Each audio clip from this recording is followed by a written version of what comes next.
I want to start today by taking you back to that moment when the first wave of news alerts flashed across North America announcing that the United States had imposed sweeping new tariffs on major Canadian exports. If you caught those headlines, you probably saw what looked like another routine flare-up in a long and sometimes tense economic relationship. But as I looked at those reports, what struck me immediately was how quickly everyone focused on the surface-level drama without recognizing the deeper structural story underneath. You might have thought this was about steel or aluminum or lumber or agricultural goods, but the real story, the one I think you deserve to understand, was about the fragility of a highly interconnected economy that had quietly become more vulnerable than anyone wanted to admit. When I talk to viewers like you about trade policy, I know it can feel abstract, even distant. Tariffs sound like something that happens in the background while you are going about your life, but this time the consequences did not stay in the background. This tariff decision hit at the core of a relationship that had defined North American economic life for decades. The United States and Canada built their modern industries on the assumption that goods, parts, and capital would move seamlessly across the border. A car assembled in Ontario using parts cast in Michigan was not evidence of globalization in the distant sense. It was part of daily economic life. A bridge in Illinois made from steel that started in Saskatchewan was not an exception. It was the rule, and you may not have thought of your own job, your mortgage, your business, or even the price of your groceries as being tied to those supply chains. But they were. They still are. What officially happened was straightforward. The United States announced wide-ranging tariffs on a set of Canadian exports, with the stated goal of protecting American industries.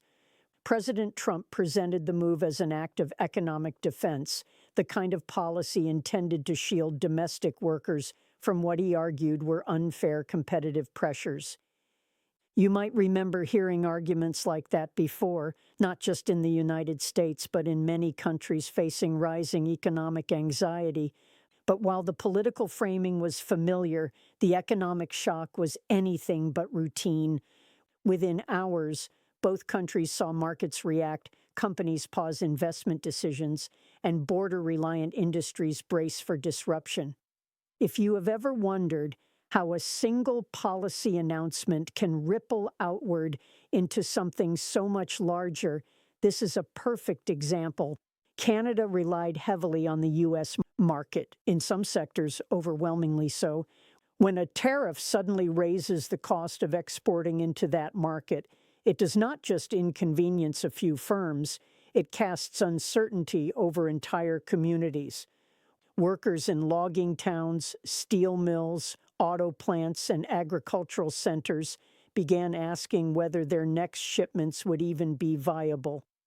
Manufacturers south of the border, especially smaller ones, found themselves paying more for inputs overnight. And whether you live near the border or thousands of miles away, that kind of uncertainty eventually reaches you through the cost of goods, the stability of your job, or the resilience of the broader economy. As I watched the public debate unfold, I noticed how quickly attention shifted to the political back and forth between leaders. But what I want to emphasize for you is that the real tension here was not simply diplomatic. Prime Minister Carney framed the situation as one of the most severe economic challenges Canada had faced in years, and not because tariffs alone can topple an economy. The danger was that the policy shock exposed weaknesses that had been building quietly beneath the surface: the concentration of exports in a single market, the resource-heavy composition of key industries, the habit of optimizing supply chains solely for cost and speed rather than resilience. These were vulnerabilities that many countries share, including the United States. But in this moment, they became impossible to ignore. And while markets were reacting, something even more subtle was happening, something that matters for your financial well-being, whether you realized it at the time or not. Trade conflicts of this kind often create psychological shocks that outlast the policy itself. Investors pull back not because they know exactly what will happen, but because they cannot be sure. Families postpone major purchases. Businesses rethink expansion plans.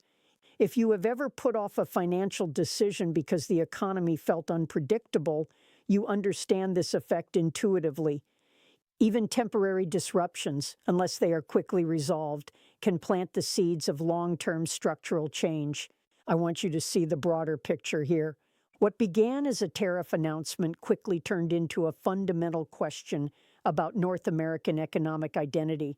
For decades, both countries assumed that integration was stable, predictable, and mutually beneficial. But suddenly, with one declaration, that assumption no longer felt guaranteed. The United States began to look like an unpredictable partner. Canada found itself in the uncomfortable position of openly challenging its closest ally and scrambling for new trade relationships across Europe and Asia. And caught in the middle were workers, families, and small businesses on both sides of the border who had built their lives around a system they believed was permanent. The reason I am walking you through this carefully is that I want you to understand the deeper forces at work. Trade wars do not produce clear winners. They create slow-moving disruptions that weave through communities in ways that are easy to underestimate. And if you felt at the time that something bigger was going on than the headlines suggested, you were right. What this moment revealed was the hidden fragility of an interconnected economy, along with the uncomfortable truth that even long-standing partnerships can become strained under political pressure. As the shock settled into the public consciousness, I kept circling back to a simple but important question. How did a relationship that once felt so stable become vulnerable to a single policy move? You might have asked yourself something similar if your job depends on cross-border supply chains or if you run a business that relies on imported inputs.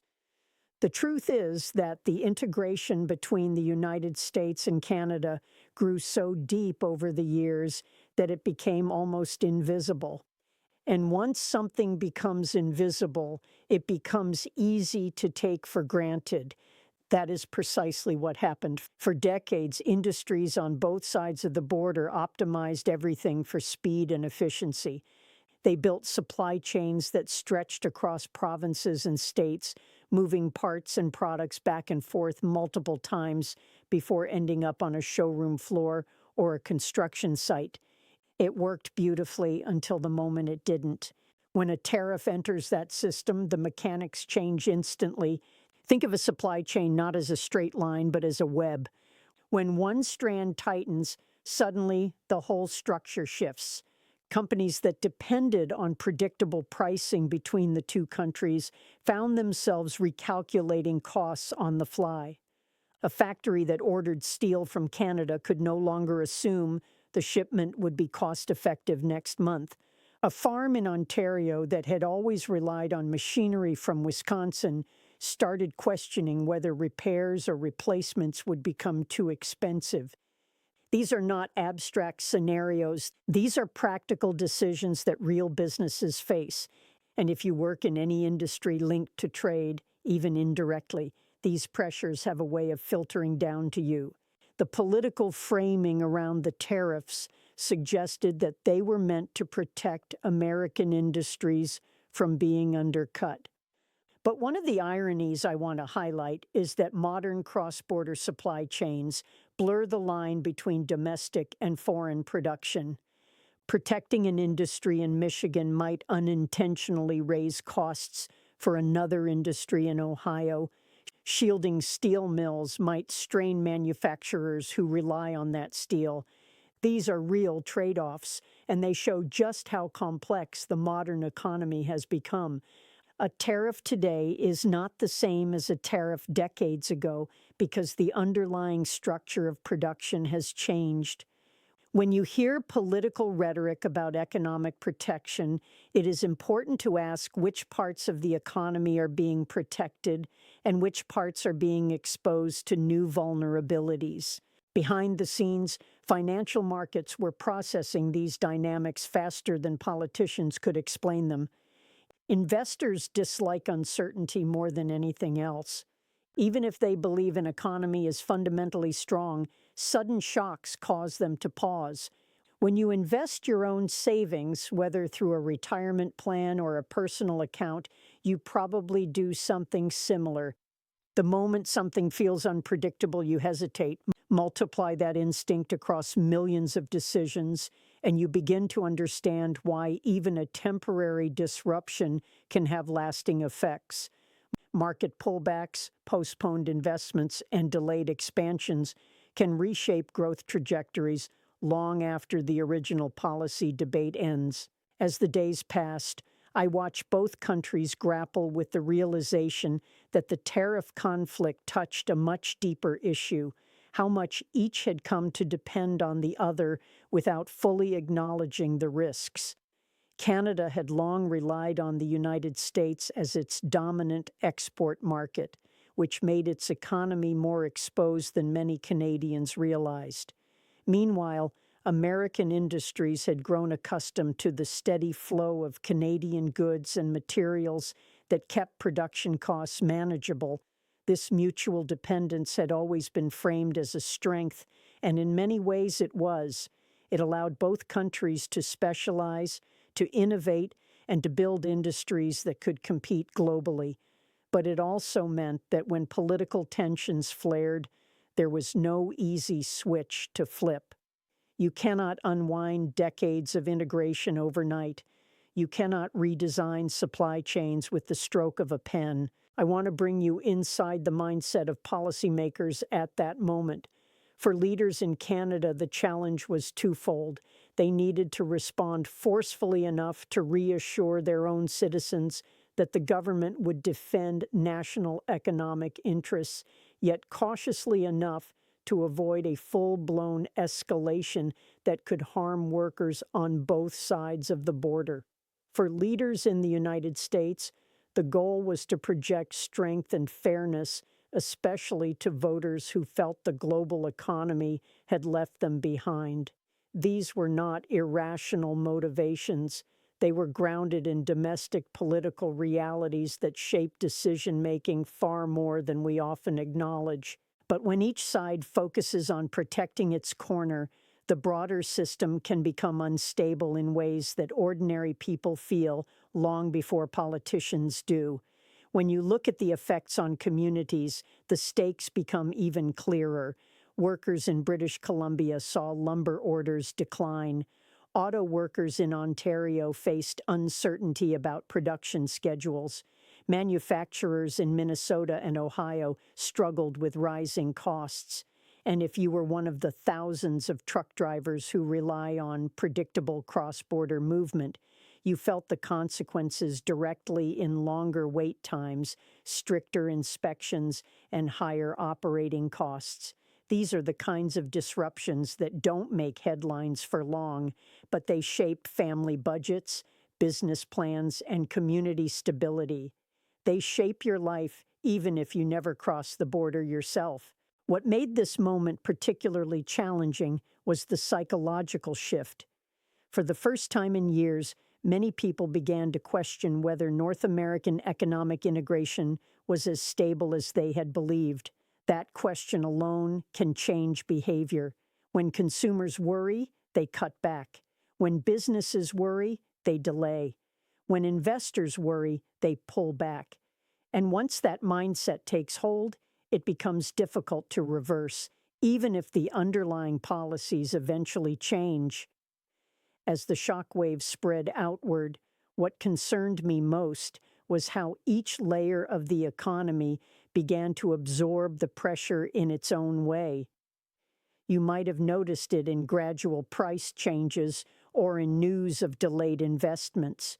But beneath those visible effects were deeper dynamics shaping how both countries navigated the unfolding crisis. One of the most important of these dynamics was the way supply chains adjusted to the new uncertainty.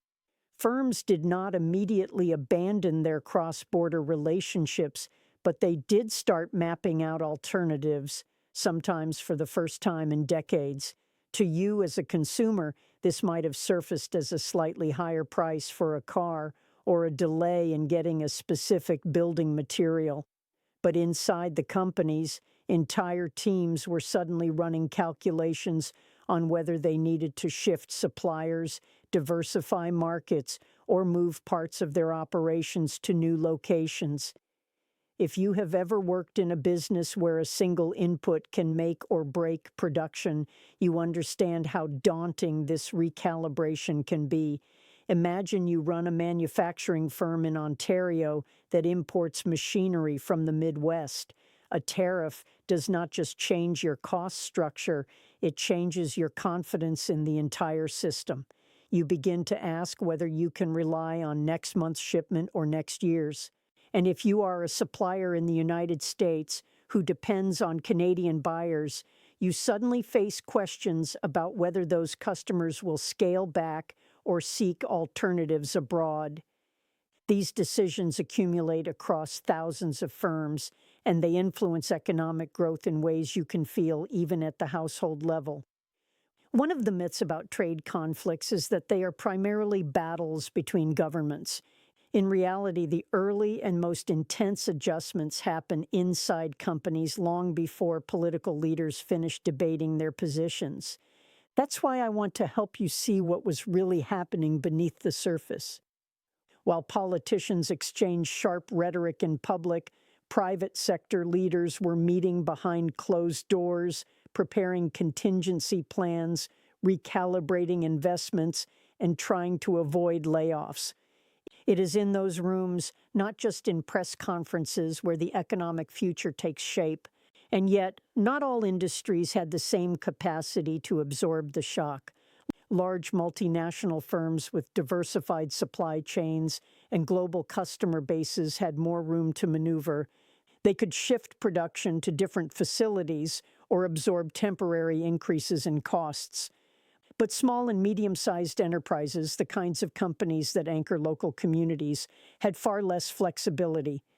If you work at or run one of these firms, you know how quickly a disrupted shipment or an unexpected cost can eat into margins. You know that a delay in one part of the chain can ripple into decisions about hiring, wages, or even whether to pursue a major contract. Those vulnerabilities became more visible as the tariff conflict dragged on. This is where the psychological dimension becomes even more important. Economic models can quantify the direct impact of tariffs, but they struggle to capture the anxiety that spreads when businesses are unsure about the rules of the game. I heard from people who told me they paused buying equipment, postponed hiring, or delayed expanding their shop floor because they could not predict what the next policy move might be. And if that sounds familiar to you, it's because uncertainty is one of the most powerful brakes on economic activity. Even if the tariffs themselves were temporary, uncertainty made them feel permanent. Meanwhile, markets were interpreting every new statement from political leaders as a signal of where things might go next. Investors paid close attention not only to the tariffs, but to the tone of the political conversation. When leaders hinted at negotiation, markets breathed a little easier. When they suggested escalation, markets tightened again. You may have seen this reflected in your own retirement, savings, or investment accounts. These swings were not just numbers on a screen. They were early warnings about how deeply integrated financial markets are with political decision-making. At the same time, the conflict brought important questions about national identity into public conversation. Canadians, long accustomed to viewing the United States as a stable partner, began to grapple with the possibility that the relationship might no longer be as predictable as it once was. This shift created a sense of unease that went beyond economics.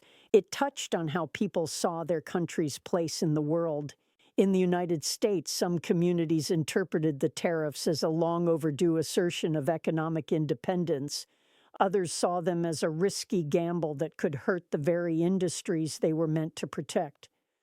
No matter where you are in that debate, you can probably recognize the tension between the desire to strengthen domestic production and the reality of living in a deeply interconnected world. And all of this was happening before the full human impact became clear. If you were a worker in a sector directly affected by the tariffs, you may have seen reduced shifts, delayed orders, or conversations about restructuring. If you were a consumer, you might have started noticing rising prices at a time when inflation was already stretching household budgets. And if you were a policymaker, you faced the difficult task of balancing short-term political demands with long-term economic stability. These layers of complexity reveal why trade conflicts like this one cannot be framed simply as winning or losing. They are far more nuanced, and they reach into areas of life that policy debates often overlook. They influence what you pay, where you work, how your business grows, and how confident you feel about the future. And as the conflict deepened, its ripple effects began pushing both countries to confront vulnerabilities that had been building quietly for years. In the end, what unfolded between the United States and Canada was more than a trade dispute. It was a moment when a familiar economic relationship revealed its hidden fault lines. You and I live in a world where daily stability depends on systems we rarely think about. Supply chains that stretch across borders, industries that rely on predictable pricing, and policies built on the assumption that cooperation will hold. When any one of those assumptions breaks, even briefly, we begin to see just how delicately balanced the modern economy truly is. If you felt unsettled watching the situation develop, that reaction made sense.